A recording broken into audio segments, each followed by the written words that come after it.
잠시 기도하겠습니다.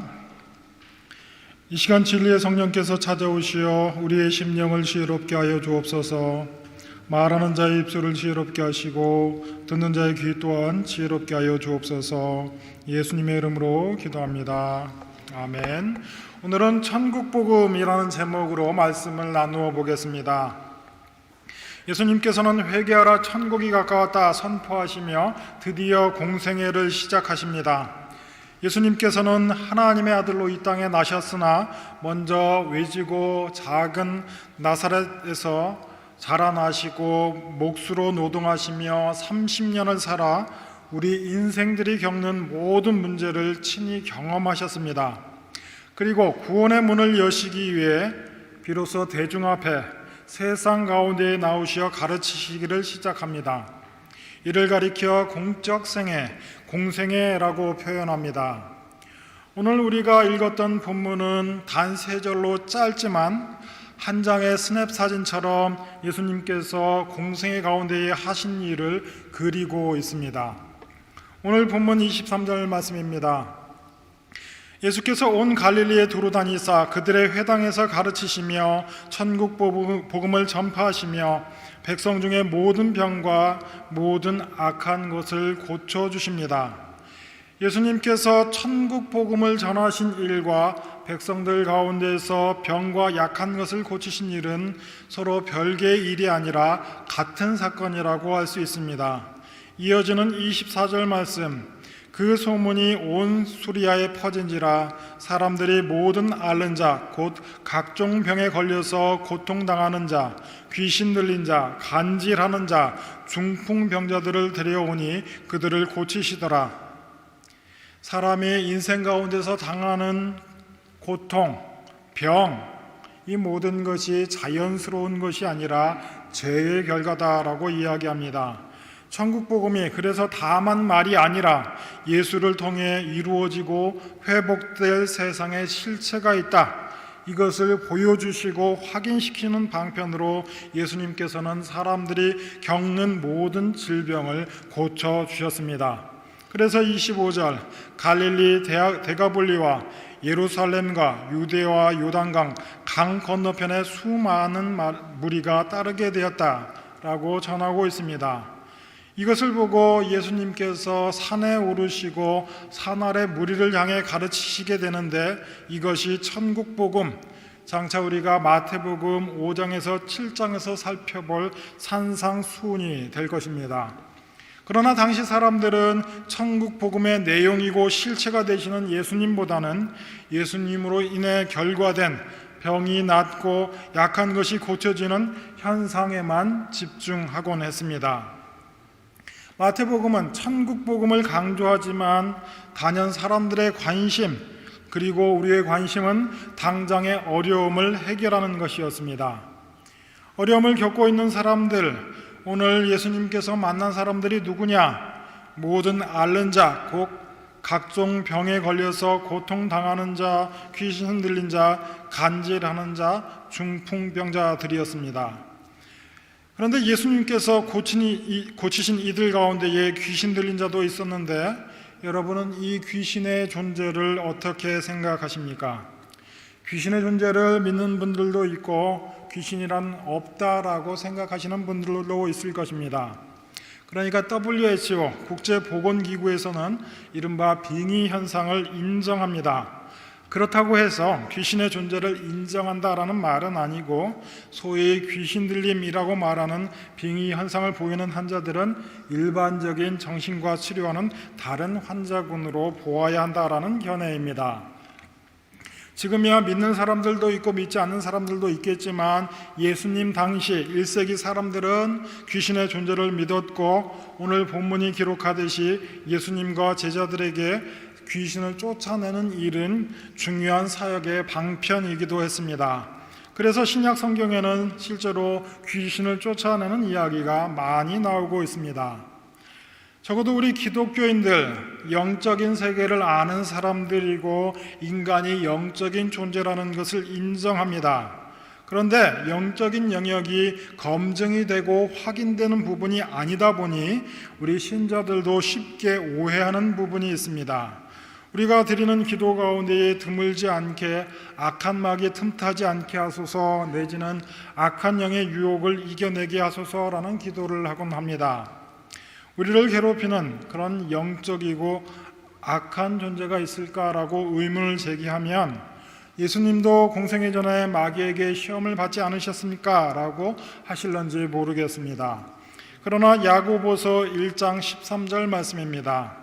사람이 시험을 받을 때에 내가 하나님께 시험을 받는다 하지 말지니 하나님은 악에게 시험을 받지도 아니하고 친히 아무도 시험하지 아니하시느니라.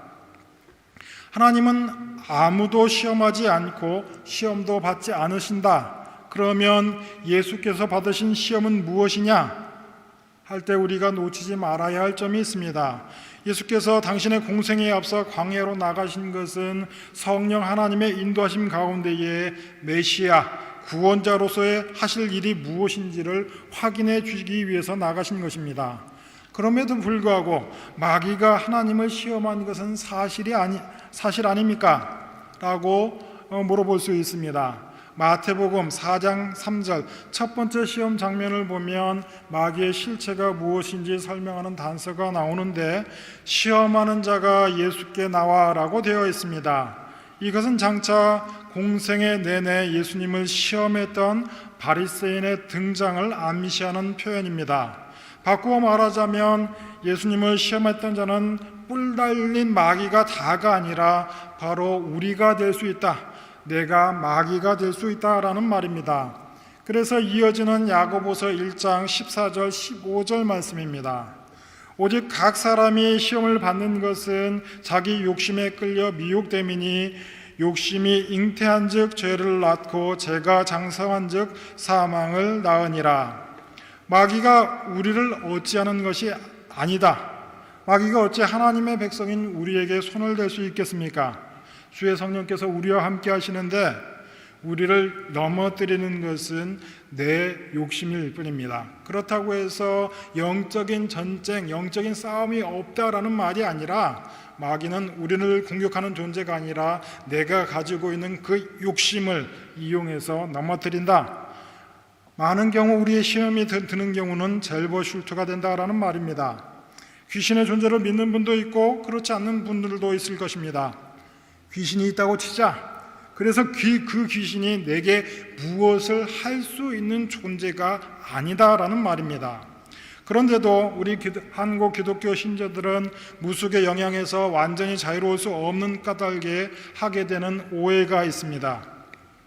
하나님을 선한 일의 주권자로, 또 하나님을 대항하는 악의 주권자가 있을 거라는 생각입니다. 더 나아가 하나님을 편든다는 생각에 죄악은 사탄으로부터 비롯되었다라고 생각하기도 합니다. 그러나 성경이 말하는 악의 기원은 무엇이겠습니까? 다름 아닌 바로 우리 자신입니다. 인간들이 하나님을 거역한 데서 악이 시작되었습니다. 인간의 범죄에서 출발한다. 여러분 생각해 보십시오. 하나님이 완벽하게 만드신 그 세상에 악한 것이 어디 있었겠습니까? 그저 인간의 범죄에서 죄가 출발한 것입니다. 죄악된 세력은 독립적인 어떠한 존재가 아니라 하나님을 거역해서 생긴 결과입니다. 그리고 사탄은 악한 힘을 가지고 있어서 하나님께 대적할 수 없는 존재. 누가 감히 사탄 마귀 따위가 하나님께 대적할 수 있겠습니까? 바로 이 점을 성경은 분명히 말하고 있습니다. 그런데도 불구하고 악한 마귀 틈타지 않게 하소서라는 신자들의 기도에는 은연중에 개인의 잘못과 실수를 귀신 또는 악한 마귀 탓하는 것에 지나지 않습니다. 악한 영이 우리의 의지를 꺾고 책임 있는 결정을 방해한다라는 생각은 결코 성경의 가르침이 아닙니다. 창세기 3장은 우리 인간이 범한 죄의 결과가 무엇인지를 분명히 설명합니다. 하나님은 뱀에게 배로 다니며 흙을 먹을 것이라, 여자에게는 출산의 수고를 할 것이다. 그리고 아담에게는 평생의 수고를 하여야 먹고 살 것이라 하십니다. 그러니까 창세기가 말하는 인간이 겪는 모든 어려움은 하나님께 범죄한 결과로 주어진 것입니다. 하나님이 허락하신 결과이기는 하지만 인간이 받게 된 벌은 하나님이 인간을 괴롭히고 고통을 주는 것이 아니라 하나님과 우리 인간의 관계가 단절됨으로 생기는 부작용이라고 할 것입니다. 그래서 성경이 전하는 바에 따르면 하나님은 선악과를 먹지 말라 하셨고 그것을 먹으면 죽는다라고 했습니다. 그런데 우리가 보듯이 아담과 하와는 선악과를 먹고 죽지는 않았습니다. 그러니까 성경이 말하는 죽음과 우리가 이해하는 죽음이 다르다는 것을 자연스럽게 알 수 있습니다. 우리는 육체의 활동이 멈추는 것을 죽음이라고 생각하고 성경, 하나님의 말씀은 하나님과 우리의 관계가 단절된 것을 죽음이라고 말합니다. 범죄한 인간의 모습을 비유로 설명하자면 코드가 뽑혀진 냉장고를 상상해 볼 수 있습니다. 전기가 끊어진 냉장고의 음식은 망가져 먹지 못하게 된다. 맞는 말이고 정확한 표현입니다. 하지만 냉장고의 코드를 뽑아낸다라고 해서 당장 문제가 되지는 않습니다. 이렇듯 인류가 범죄함으로 하나님을 두려워하게 되었고 전기가 끊어진 냉장고 속 음식처럼 속이 썩어 들어가게 되었습니다. 바로 인류가 범죄함으로 온 자연계가 저주 아래 놓이게 된 것입니다. 사도 바울이 사람들이 겪는 고통의 근원을 이렇게 설명하는데 지금도 여전히 유효한 말씀입니다. 로마서 8장 19절에서 23절 말씀입니다. 피조물이 고대하는 바는 하나님의 아들들이 나타나는 것이니 피조물이 허무한데 굴복하는 것은 자기 뜻이 아니요 오직 굴복하게 하시는 이로 말미암음이라. 그가 바라는 것은 피조물도 썩어짐의 종노릇한 데서 해방되어 하나님의 자녀들의 영광의 자유에 이르는 것이라. 피조물이 다 이제까지 함께 탄식하며 함께 고통을 겪고 있는 것을 우리가 아느니라. 그뿐만 아니라 또한 우리 곧 성령의 처음 익은 열매를 받은 우리까지도 속으로 탄식하여 양자될 것 곧 우리 몸의 속량을 기다리느니라. 제 결과로 인간만 문제를 겪는 것이 아니라 모든 피조물, 자연계도 앓고 있다. 하나님의 지으신 우주가 허무한데 굴복하고 있답니다. 왜 자연재해가 있느냐? 왜 전염병이 있느냐? 저주 아래 있기 때문이랍니다. 다 하나님과 호의적인 관계가 끊어진 까닭이다. 왜 그러한가?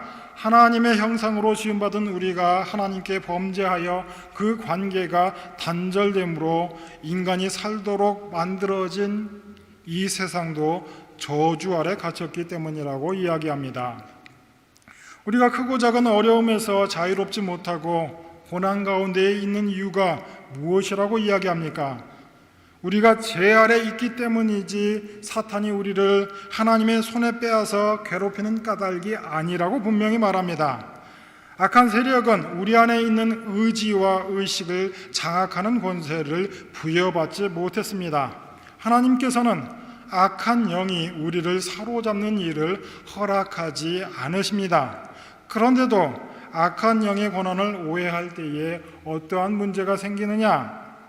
우리 신앙이 초월적인 힘에 의해 좌우된다라는 오해를 갖게 됩니다. 그래서 내가 신앙이나 믿음이 없게 된 핑계를 찾습니다. 만약 마귀, 악한 영이 우리에게 영향을 준다면 악한 세력을 쫓아내는 수밖에 대책이 없을 것입니다.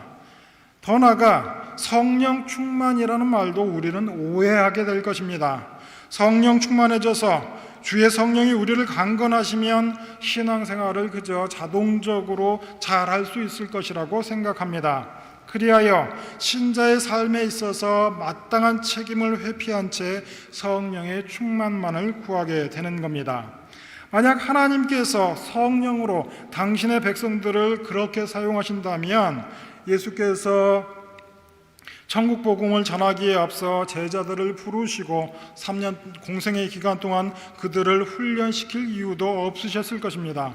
그저 성령의 오심을 기다리라 하셨으면 그뿐이었을 것입니다. 그래서 다시 한번 오늘 본문 23절 말씀입니다. 예수께서 온 갈릴리에 두루 다니사 그들의 회당에서 가르치시며 천국 복음을 전파하시며 백성 중에 모든 병과 모든 약한 것을 고쳐주십니다. 지금 예수께서 고치시려 하는 것이 무엇이냐? 전하시려고 하시는 천국 복음의 실체가 무엇이냐? 사탄과 싸워 결투하여 우리를 풀어내시는 것이 아니고 하나님 앞에 우리의 죄를 씻어 하나님과 단절된 우리를 화목케 하시는 일인 줄로 믿습니다. 바로 여기에 마귀에게는 아무런 역할도 방해할 권세도 없습니다.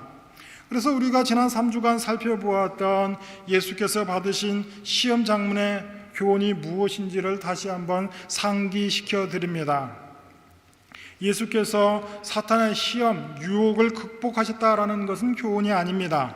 예수님은 어떠한 순간과 상황 속에서도 하나님의 말씀에 전적으로 순종하셨다.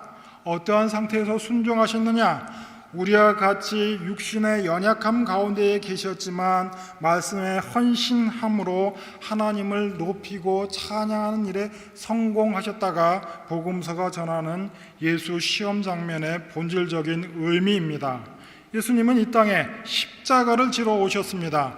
우리의 죄된 문제를 해결하고 하나님과 우리를 다시금 화목시키기 위해 이 땅에 오신 것입니다. 바로 이 점에 대해 사도 바울은 이렇게 이야기합니다. 에베소서 2장 13절에서 18절 말씀입니다.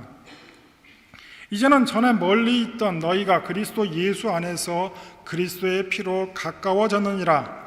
그는 우리의 화평이신지라. 둘로 하나를 만드사 원수된 것 곧 중간에 막힌 담을 자기 육체로 하시고 법조문으로 된 계명의 율법을 폐하셨으니 이는 둘로 자기 안에서 한 세 사람을 지어 화평하게 하시고 또 십자가로 이 둘을 한 몸으로 하나님과 화목하게 하려 하심이라. 원수된 것을 십자가로 소멸하시고 또 오셔서 먼데 있는 너희에게 평안을 전하시고 가까운 데 있는 자들에게 평안을 전하셨으니 이는 그로 말미암아 우리 둘이 한 성령 안에서 아버지께 나아감을 얻게 하려 하심이라. 바로 이것이 예수께서 고치시고 회복하시려는 천국 복음의 내용입니다. 예수님께서는 하나님과 우리를 화목하게 하기 위하여 우리 죄를 씻는 일로 바로 십자가에서 죽으신 것입니다. 그래서 우리 신앙의 문제에 있어서 중요한 것은 다른 것이 아니라 오직 하나님과 우리의 관계인 줄로 믿습니다. 우리가 하나님을 알지 못하고 외면했던 적이 있을 것입니다. 세상 아래서 죄 가운데 살 때를 돌이켜보니 죄 짓는 모든 일에는 사탄이 왕이었더라입니다. 비유하자면 우리가 죄 가운데 묶여 감옥 가운데 있는데 그 안에서 사탄이 대장 노릇을 하더라.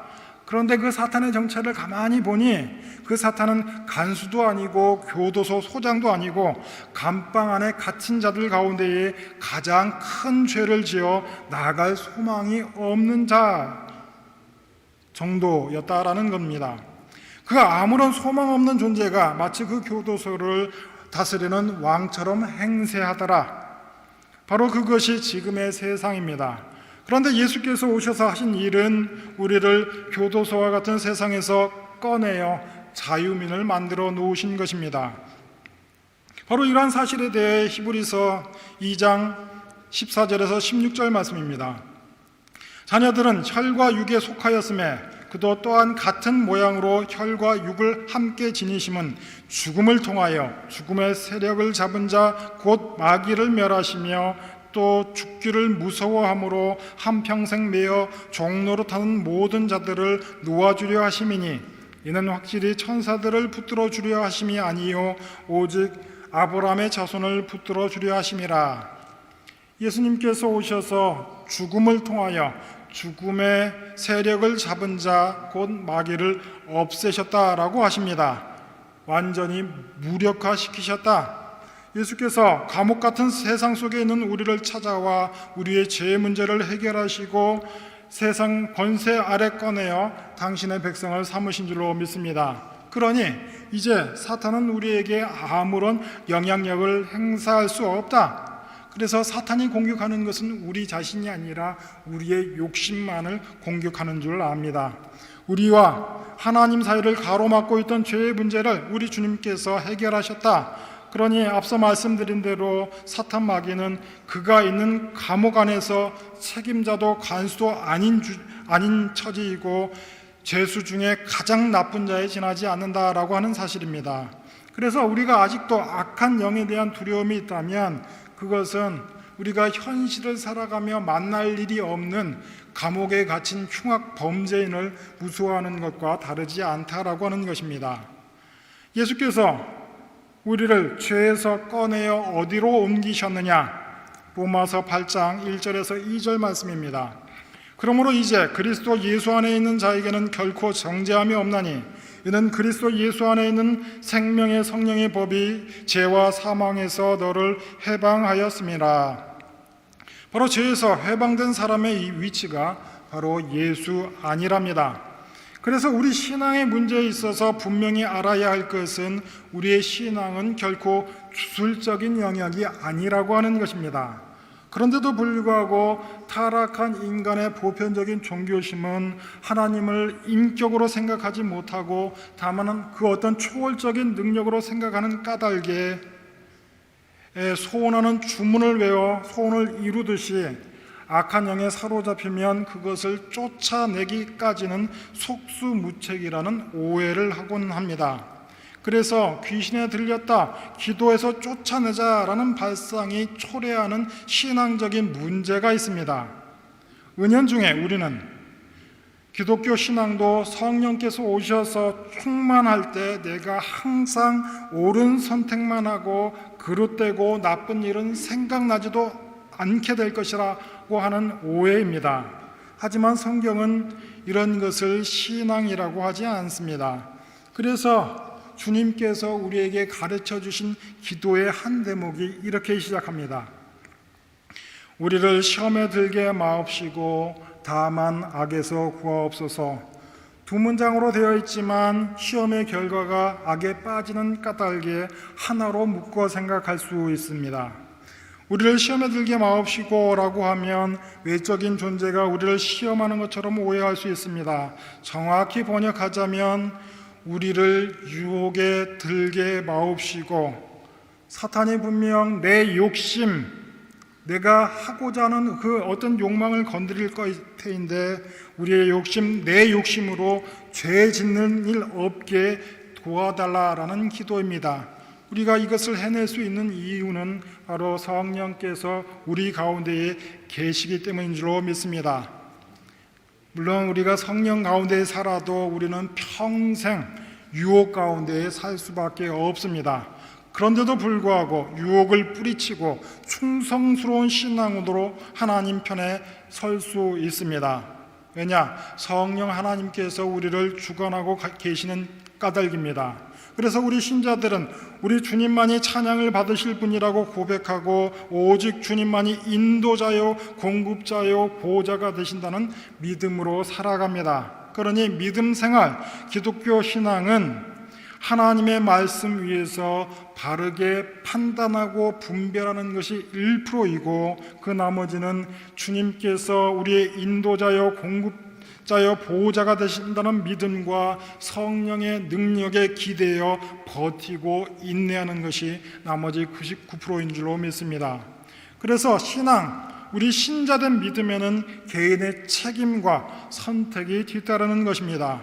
그래서 우리가 신앙생활에서 기도하고 성경 보는 것 너무나 중요합니다. 그러나 이런 신앙 훈련 자체가 목적이 아닙니다. 한 걸음 더 나아가서 성경을 읽고 큐티하고 기도하여 얻은 힘으로 우리 모두는 각자의 삶을 사는 일에 애쓰고 노력해야 합니다. 그런데도 우리는 내 마음은 주를 찾고 있지만 또 주의 진리를 사모하지만 악한 영이 방해한다, 육신이 약하다, 이런 핑계를 대는 경우가 더러 있습니다. 바꾸어 표현하자면 공부 못하는 학생과 잘하는 학생의 차이가 무엇이겠습니까? 다만 머리가 좋다, 나쁘다의 차원이 아닙니다. 공부 잘하는 학생은 그저 공부하는 학생입니다. 공부 못하는 학생은 공부를 안 하면서도 공부를 해야 한다는 강박관념에 시달리는 사람입니다. 하나님은 우리 인간에게 당신의 형상을 닮은 자유의지를 주셨고 우리가 당신을 자발적으로 믿게 하시고 인격적으로 교제하기를 기대하십니다. 기독교는 스스로 생각하고 결정하고 선택하고 책임지는 종교입니다. 하나님께서는 성령의 능력 가운데에 우리에게 그럴 힘을 이미 주신 줄로 믿습니다. 우리는 기계적으로 조종당하는 존재가 아닙니다. 그래서 우리는 성령님께서 주시는 분별함을 따라 스스로 생각하고 스스로 결정하는 것입니다. 영적인 악한 존재가 강조될 때 가장 큰 부작용이 무엇이냐? 바로 신자된 인격과 책임이 무시되는 데 있습니다. 그래서 예수님께서 처음 오셔서 하신 말씀이 무엇이냐? 이 땅에 천국이 왔으니 회개하라. 바로 우리에게 책임 있는 결정을 요구하시는 겁니다. 회개하라, 천국이 가까웠느니라. 주 예수를 믿으라. 하나님은 당신의 아들을 이 땅에 보내시어 우리에게 하실 일을 이미 다 하신 줄로 믿습니다. 말로 다 할 수 없는 가장 큰 사랑과 측량할 수 없는 가장 큰 능력과 한없는 은혜를 통해 이미 모든 것을 이루어 놓으셨습니다. 성경은 우리에게 예수를 본받는 자가 되어라. 성경은 이 세상의 모든 일이 우리의 책임 아래 있다라고 이야기합니다. 그런데 우리는 너무나도 쉽게 나 하나쯤 애쓴다고 무엇이 바뀌겠는가라고 체념하는데 그러지 말랍니다. 사회 구조적인 문제를 나 개인 한 사람이 바꿀 수 없다 핑계대고 탓하지 말라고 말씀하십니다. 주님께서 주시는 그 성령의 능력에 잇대어 우리 모두가 다가오는 한 주간을 살아갈 수 있기를 주의 이름으로 축원합니다. 성경의 요구대로 성령께서 우리 마음 가운데 하시는 말씀을 따라 마음을 다하고 정성을 다하고 뜻을 다하여 우리 각자에게 주어진 일에 책임을 다하며 살아가는 성실한 주의 백성들 되시기를 주의 이름으로 축원합니다. 기도하겠습니다.